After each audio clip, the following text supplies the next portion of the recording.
Nikki Bella will always be a part of me, and being a Bella twin. Got drunk on it recently, and I was wild. Rhea and Bianca, Anna Jay. I mean, the list goes on. The women who are outspoken, and we've seen this with the women in the past, they just want to ban us. I get to walk into this whole new chapter, and now gonna make history as Nikki Garcia. I'm so excited that you're joining me here. I want to first start talking about you dropping the Bella name earlier this year. That was a big surprise for a lot of the fans. This next chapter of our lives is about taking it to the next level. Owning who we are. Being unapologetically us. Now that we're nearing the end of the year, how do you feel about this? What do you think is like the biggest challenge?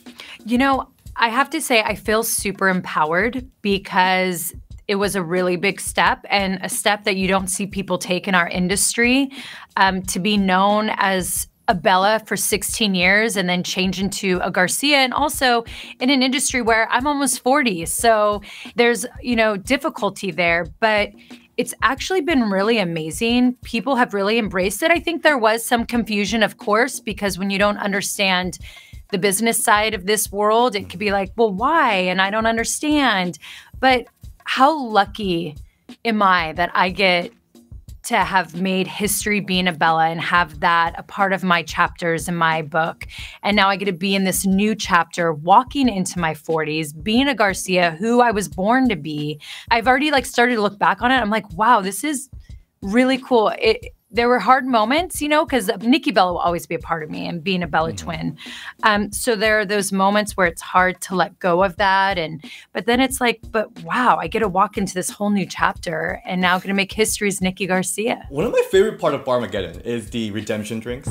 It's definitely, you can look, but you can't touch, or you won't touch. Ooh, look at you. I like you.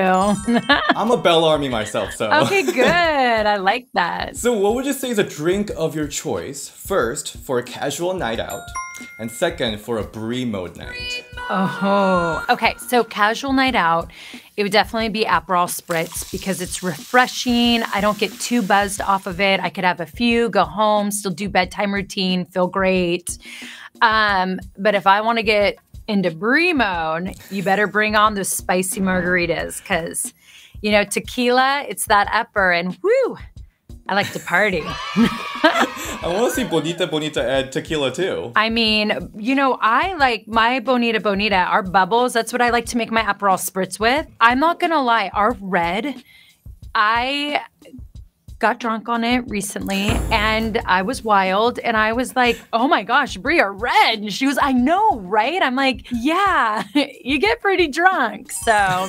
So last season, one of my favorite episodes was with your sister, Brie, and Mercedes. If you could invite more wrestlers that you know that get a little wild in a night out, because I'm sure you have a lot of stories on the road. Oh, yeah. Who would it be? Oh, my gosh. Well, I mean, the first that came to mind, because it would be so entertaining, I would love to have Natty and TJ versus Trin and John, because one, they are both like my favorite couples, and Natty and Trin are my girls, but they are so fun, and it would be like almost like a Total Divas reunion.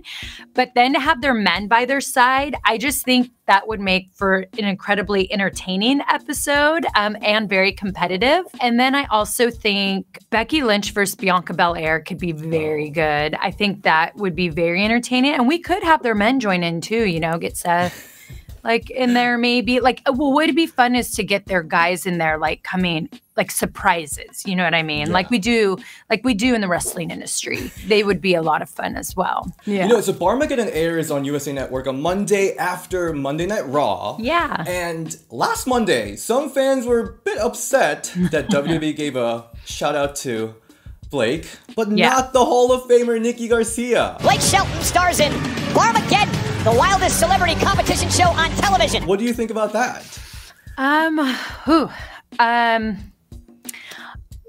It's, you know, it's sad. Like, there's obviously a lot of things I could say about that. I think more than anything, it's disappointing. I worked there for 16 years and I helped pave the way for them. And not only that, they've always been family to me. And no matter what, walking away, for me, it wasn't malicious. It was, I'm at a point in my life and I wanted to do things without hearing the word no. And it was just strictly business. And maybe there was some personal things, you know, that had happened over the years that also pushed me towards that. But I think more than anything, it's disappointing because I don't see it happen with the men. And for some reason, with the women who are outspoken, and we've seen this with the women in the past, they just want to ban us. And I think it's sad because we all look at it as family. And so, okay, you know, they don't want to say my name. That's fine. But hey, Barmageddon got a shout out, and so did Blake Shelton. So that makes me happy. And, you know, so many people at the WWE will always be family to me. And I communicate with so many of them. And the WWE universe will always be family to me, as well as my Bella army. So I'm just so appreciative for all of you and all of us that can still live the memories. And, you know, so yeah. Total Divas, coming this July. Talking about Total Divas, this is a 10-year anniversary of Total Divas. So how is it like to see all the new female wrestlers saying that they are inspired by watching Total Divas? That's the reason why they got into this business. What do you gotta say to that? Oh my gosh, it's been incredible. Even when I did the Rumble a few years ago, and to hear people like Rhea and Bianca and like all these women, and now, you know, Anna Jay. I mean, the list goes on. It like feels so good. And I have to tell you, that was the point of it, you know, and it kind of lost that because, you know, it started to make great storylines on WWE TV of making us look like something else. But that was the point of Total Divas, was to bring recognition to women's wrestling worldwide and to show how hard women truly work, equal to the men, if not more so, to try and prove themselves and all the things that we do outside of the ring, but also to maintain ourselves inside the ring. And I have to tell you, it was like such a proud mom moment because it's one of those of where you're like, I put my life out there and this is why, because these women came to wrestling inspired by the Total Divas. And look at what they're doing. Women are doing incredible things in wrestling, and they're going to keep raising the bar, and they're going to keep paving waves or paving the paths. And so it makes me super, super proud.